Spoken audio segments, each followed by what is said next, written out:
Welcome back to channel. Was Charlie Kirk an anti-Islamic extremist? Charlie Kirk, the fiery founder of Turning Point USA and a relentless voice in American conservative media, met a violent end on September 10, 2025, gunned down at Utah Valley University during what was meant to be a triumphant stop on his American Comeback tour. The shooter, Tyler Robinson, a 22-year-old electrical apprentice from a devout Mormon family in Washington, Utah, was quickly apprehended after a tense manhunt, his bullet casings etched with scrawled messages like, "Hey fascist, catch," that hinted at a brewing personal vendetta. Robinson, described by neighbors as quiet and unassuming, had reportedly clashed with Kirk's ideology at a family dinner just weeks prior, decrying the activist as a peddler of hate that poisoned young minds. In a cruel twist of fate, Kirk, an avowed evangelical Christian whose life was steeped in biblical absolutism, fell to the hand of a fellow traveler in the same religious tradition, a right-wing extremist whose motives, though still under FBI scrutiny as of September 14, 2025, seem rooted in the very fractures Kirk's rhetoric helped widen. Kirk's death wasn't just a personal tragedy, it was a stark emblem of the extremism he embodied, particularly in his unyielding support for Israel amid accusations of genocide against Palestinians in Gaza. His views, laced with denialism, Islamophobia, and messianic fervor, didn't just polarize audiences, they radicalized them, turning abstract geopolitical hatred into a domestic powder keg. To understand Kirk as the extremist he was, one must delve into the core of his worldview on Palestine and Israel, a stance that evolved from youthful idealism into a fortress of intolerance. Born in the Chicago suburbs to a middle-class family, Kirk's political awakening came early, fueled by 9/11's shadow and a high school flirtation with libertarianism that soon hardened into Reagan-era conservatism. By his early 20s, after dropping out of community college to launch Turning Point USA in 2012, Kirk had become a darling of the right-wing ecosystem, rubbing shoulders with donors like the Koch brothers and forging ties with the Trump machine. But it was his stance on the Middle East that truly marked him as beyond the pale. Kirk didn't merely support Israel, he evangelized it as a divine bulwark against barbarism, a position that led him to erase Palestinian existence from his narrative altogether. In a 2023 X post that went viral among his 2.5 million followers, Kirk declared, "Palestine doesn't exist. It's a made-up country by terrorists to justify killing Jews." This wasn't hyperbole for effect. It was a foundational creed, echoed in countless podcasts and campus rants where he dismissed centuries of Ottoman, British, and Arab history in the region as irrelevant footnotes to biblical real estate. By denying Palestine's legitimacy, Kirk didn't just align with the most hawkish elements of Israel's Likud party, he stripped an entire people of agency, reducing them to spectral threats in a holy war script. This denialism extended mercilessly to the human cost of Israel's policies. When Hamas's October 7, 2023, attacks killed over 1,200 Israelis and sparked Israel's retaliatory campaign in Gaza, Kirk's response was a torrent of unqualified endorsement. As bombs rained on Gaza City, flattening hospitals and schools, and the death toll climbed past 40,000 by mid-2025, mostly women and children, according to UN estimates, Kirk took to his radio show to scoff at genocide lies. If Israel wanted to genocide Gaza, they'd drop a nuke and be done with it, he quipped in a November 2023 episode, a remark that drew rebukes even from some pro-Israel conservatives for its callous trivialization of mass death.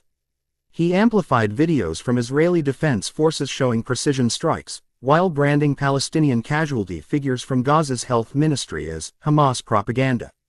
In one particularly inflammatory segment, Kirk invited a guest from the Zionist Organization of America to debate a young Palestinian-American activist, only to interrupt her repeatedly with accusations of blood libel when she cited Amnesty International reports on collective punishment. His platform, reaching millions via Salem Media and X, became an echo chamber where Israel's actions, blockades causing famine, sniper fire on civilians queuing for aid, were reframed not as war crimes but as righteous vengeance. Kirk's extremism here wasn't passive, it was performative, a deliberate stoking of outrage that equated any sympathy for Palestinians with anti-Semitism, silencing dissent and bolstering Netanyahu's government at a time when global protests swelled against what the International Court of Justice preliminarily deemed plausible genocide in January 2024.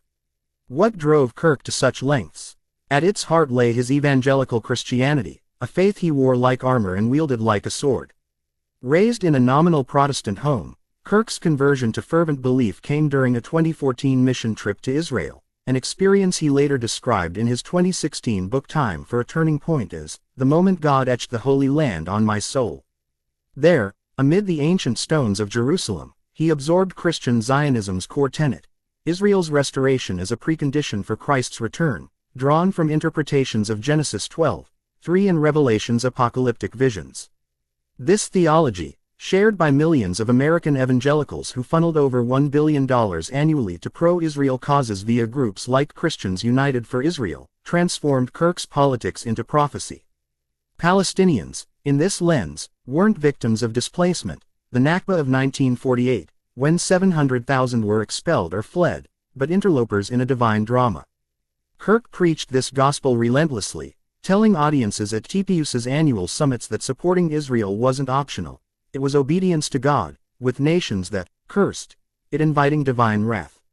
His 2024 speech at the Republican National Convention, where he thundered against Biden's pro-Hamas aid pauses, drew cheers from the MAGA faithful but horrified Jewish anti-occupation groups like If Not Now, who accused him of weaponizing faith to justify ethnic cleansing. Layered atop this religious absolutism was a potent strain of political opportunism and cultural bigotry. Kirk's ascent in the Trump orbit, speaking at rallies, advising on youth outreach, tied his fortunes to the GOP's post-2016 pivot toward Israel as a litmus test of loyalty. Trump's Abraham Accords, normalizing ties between Israel and Arab states while bypassing Palestinians, were Kirk's gold standard. He hailed them as peace through strength, in a 2020 op-ed for the Daily Wire, ignoring how they entrenched Gaza's isolation. Yet Kirk's extremism veered into darker territory with his Islamophobia, a bias he never veiled. He routinely lumped Palestinians with global jihadists, citing Boko Haram's atrocities in Nigeria or ISIS beheadings to argue that Islam's problem is Islam, a phrase that landed him bans from UK-speaking gigs in 2019. On Palestinians specifically, Kirk warned of an invasion if refugees were admitted to the U.S., tweeting in April 2024 amid Gaza's famine, "Don't let one Gazan in. They'll turn Dearborn into Gaza 2.0, Sharia law and suicide vests." This wasn't abstract fearmongering, it echoed the great replacement theory popular in white nationalist circles, blending anti-Muslim prejudice with nativism. Critics like the Southern Poverty Law Center flagged TPUSA events for fostering such hate, noting how Kirk's campus chapters hosted speakers who called for carpet-bombing Mecca. Even as he faced backlash, lawsuits from Muslim students alleging harassment, Kirk doubled down, framing himself as a martyr against woke censorship. Paradoxically, this pro-Israel fervor coexisted with whispers of anti-Semitism in Kirk's orbit, a tension that exposed the brittleness of his extremism. In 2023, he retweeted a meme implying Jewish media moguls controlled anti-Trump narratives, prompting IPAC to distance itself. Kirk apologized perfunctorily, but the incident revealed how his Christian supremacism sometimes clashed with the Jewish state he idolized, Jews as allies in prophecy, yet suspects in conspiracies when inconvenient. This duality alienated even some Zionists.